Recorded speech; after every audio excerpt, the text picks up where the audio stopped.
नमस्ते दोस्तों। खाटू श्याम वह रहस्य है जहाँ सिर्फ एक शीश की मूर्ति करोड़ों भक्तों की आस्था का केंद्र है।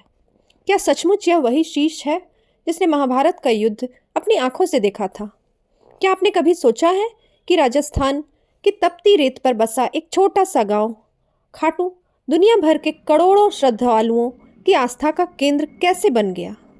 आखिर ऐसा क्या रहस्य है इस स्थान में कि लोग हजारों किलोमीटर दूर से सिर्फ एक झलक के लिए आते हैं, वह भी तब जब यहाँ की मूर्ति सिर्फ एक शीश है जिसमें न सिर है न अंग प्रत्यंग, लेकिन फिर भी भक्त इसे जीवित देवता मानकर नतमस्तक हो जाते हैं। कहते हैं कि यह वही शीश है जिसने महाभारत का युद्ध अपने दिव्य नेत्रों से देखा था। यह वही शीश है जिसने युद्ध भूमि की हर धड़कन, हर संहार, हर नीति अनीति को देखा और फिर भी निष्पक्ष बना रहा। दोस्तों, क्या आपको लगता है कि सचमुच यह वही शीर्ष है जिसने महाभारत का युद्ध देखा था? तो कमेंट में हाँ और ना लिखकर ज़रूर बताएं। यह शीश आज खाटू धाम के रूप में विराजमान है, जिन्हें लोग हारे का सहारा कहते हैं। लेकिन सवाल यह उठता है कि कौन थे ये श्याम बाबा? क्या इन्हें कृष्ण के कलयुग का देवता घोषित किया गया? क्योंकि इनकी मूर्ति के आगे करोड़ों लोग नतमस्तक हो जाते हैं और यह मान लेते हैं कि उनकी हर मनोकामना पूरी होगी। क्या सचमुच इनमें कोई अलौकिक शक्ति है? यह सब केवल आस्था का खेल है या सही में शक्ति है? दोस्तों, अगर आप भी मानते हैं कि आस्था से बड़ी कोई शक्ति नहीं, तो कमेंट में जय खाटू श्याम महाराज ज़रूर लिखिए। आज की इस अनसुनी यात्रा जहाँ इतिहास, आस्था, विज्ञान और रहस्य सब मिलकर एक हो जाते हैं, इस गाथा की शुरुआत महाभारत काल से हुई थी, जब धर्म और अधर्म की जंग अपने चरम पर थी। हस्तिनापुर का राजमंडल षड्यंत्रों का केंद्र बन चुका था। दुर्योधन का पांडवों के प्रति इतना द्वेष गहरा हो चुका था कि उसने उनकी हत्या करवाने के लिए लाक्षागृह का षड्यंत्र रचा। लेकिन भाग्य ने पांडवों को बचा लिया और वही षड्यंत्र उन्हें एक ऐसे मार्ग पर ले आया जहां नीति ने एक नए अध्याय की रचना की। जंगलों में भटकते हुए पांडवों की मुलाकात हुई हिडिंब और हिडिंबा से। हिडिंब नरभक्षी राक्षस था जिसने अपनी बहन को आदेश दिया कि पांडवों को मार कर भोजन तैयार करे। लेकिन जैसे ही हिडिंबा ने भीम को देखा, उसका हृदय प्रेम से भर गया। उसने अपने भाई के आदेश को ठुकरा दिया और भीम की रक्षा करने के लिए तैयार हो गई। परिणाम स्वरूप भीम और हिडिंब के बीच भयंकर युद्ध हुआ, जिसमें हिडिंब मारा गया और हिडिंबा ने भीम से प्रेम विवाह कर लिया। यह विवाह असामान्य था क्योंकि यह गंधर्व विवाह था और इसमें शर्त रखी गई थी कि संतान होने के बाद भीम हिडिंबा को छोड़ देंगे। इस विवाह से उत्पन्न हुआ एक अद्भुत बालक घटोत्कच, जो अपने पिता की तरह बलशाली और पराक्रमी था। समय बीतता गया और घटोत्कच ने दैत्यराज मूरा की पुत्री अहिलावती से विवाह कर लिया, जिसका एक पुत्र हुआ जिसका नाम बर्बरीक रखा गया। वही बर्बरीक जिसने आगे चलकर खाटू श्याम के रूप में अवतार लिया। बचपन से ही बर्बरीक असाधारण प्रतिभा का धनी था। उसकी आंखों में अद्भुत तेज और उसके हृदय में धर्म की लौ जलती रहती थी। उसकी माता अहिलावती ने उससे बचपन से ही यह वचन दिलवाया था कि वह सदैव हारे हुए पक्ष की ओर से युद्ध करेगा। यह वचन साधारण नहीं था क्योंकि इसी वचन ने उसके जीवन का मार्ग बदल दिया। किशोरावस्था में ही बर्बरीक ने भगवान शिव की कठोर तपस्या की। उसकी भक्ति से प्रसन्न होकर शिव ने उसे 3 अमोघ बाण प्रदान किए। यह 3 बाण साधारण बाण नहीं थे, इनकी शक्ति असीम थी। पहला बाण किसी भी लक्ष्य को चिन्हित कर देता था, दूसरा बाण उसे भेद कर देता और तीसरा बाण सब कुछ नष्ट कर वापस लौटाता था। केवल 3 बाणों की बल पर बर्बरीक संपूर्ण पृथ्वी की सेनाओं का अंत कर सकता था। उसके पास असंख्य धनुष बाणों की आवश्यकता नहीं थी। उसकी शक्ति 3 बाणों में ही सिमटी थी और यही कारण था कि उसे 3 बाणधारी कहा गया। समय बीतता गया और जब महाभारत का महायुद्ध प्रारंभ हुआ तो बर्बरीक का मन भी उसमें सम्मिलित होने को ललायित हो उठा। वह अपने घोड़े पर सवार होकर कुरुक्षेत्र की ओर निकल पड़ा, परंतु उसकी माता के दिए वचन ने उसे एक द्वंद्व में डाल दिया, क्योंकि उसने प्रण लिया था कि वह सदैव हारे पक्ष के साथ ही साथ देगा। लेकिन युद्ध में हर दिन परिस्थिति बदलती, कभी पांडव जीतते तो कभी कौरव। ऐसे में यदि वह युद्ध भूमि में उतरता तो युद्ध का संतुलन बिगड़ जाता। अगर आपको यह कथा रोचक लग रही है तो लाइक का बटन जरूर दबाइएगा। खाटू श्याम महाराज की जय। उसी समय भगवान श्री कृष्ण ने उसका मार्ग रोका।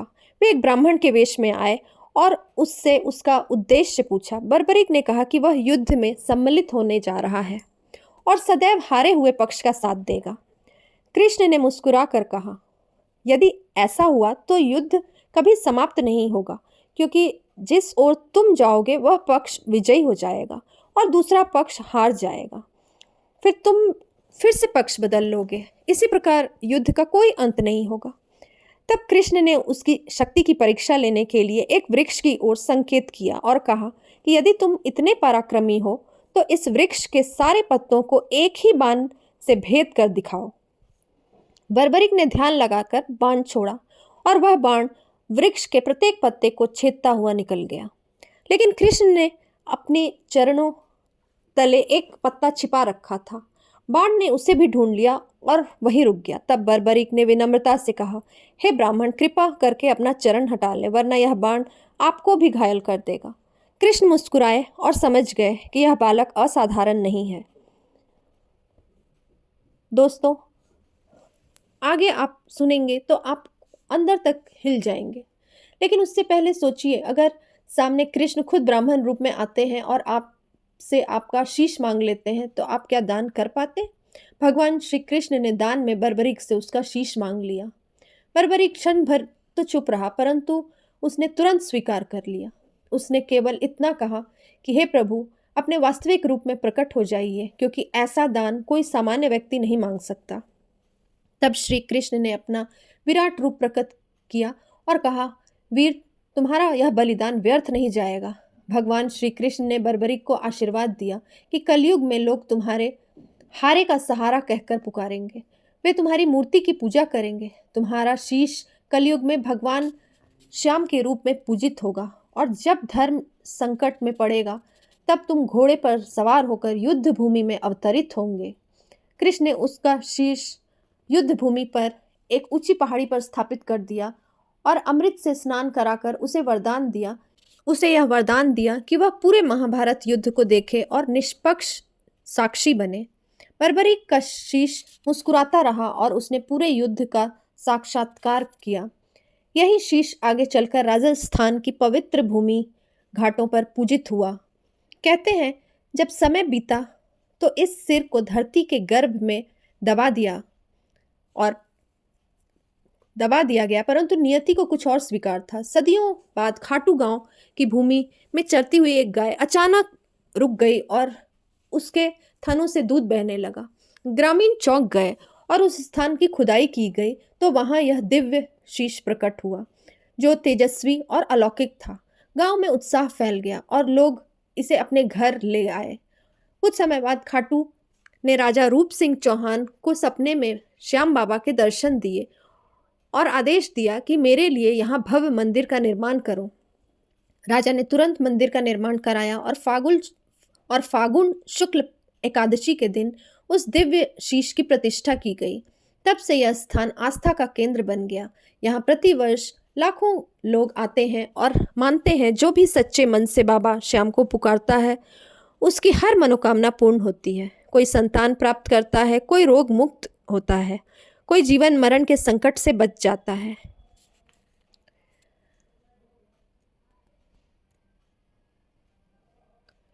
मंदिर के गर्भगृह में स्थापित वह शीश आज भी ऊर्जा का स्रोत है।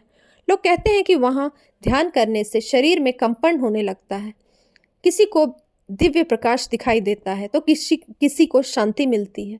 यही कारण है कि बाबा श्याम को हारे का सहारा कहा जाता है, क्योंकि उनकी शरण में जाने वाला कभी खाली हाथ नहीं लौटता। अगर आपको बाबा की कथा, आप सब में से कितने लोग खाटू श्याम जी महाराज की यात्रा कर चुके हैं, ज़रूर कमेंट बॉक्स में बताइएगा।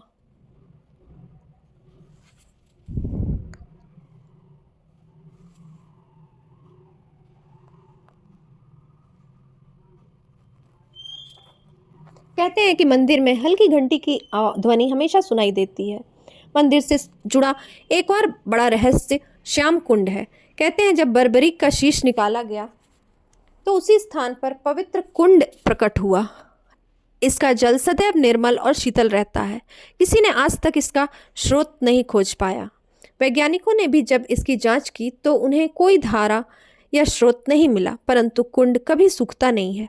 लोग मानते हैं कि इसमें डुबकी लगाने मात्र से जीवन के पाप मिट जाते हैं और आत्मा शुद्ध हो जाती है। हजारों भक्त फागुन मेले में इसी कुंड में स्नान करते हैं और फिर बाबा श्याम के दर्शन करते हैं। कहते हैं कि इस मेले के दौरान इस मेले के दौरान आकाश तक गूंज उठता है, हारे का सहारा बाबा श्याम हमारा। दोस्त सभी लोग कमेंट बॉक्स में खाटू श्याम महाराज की जय ज़रूर लिखें। अगले वीडियो के साथ मैं फिर मिलूंगी।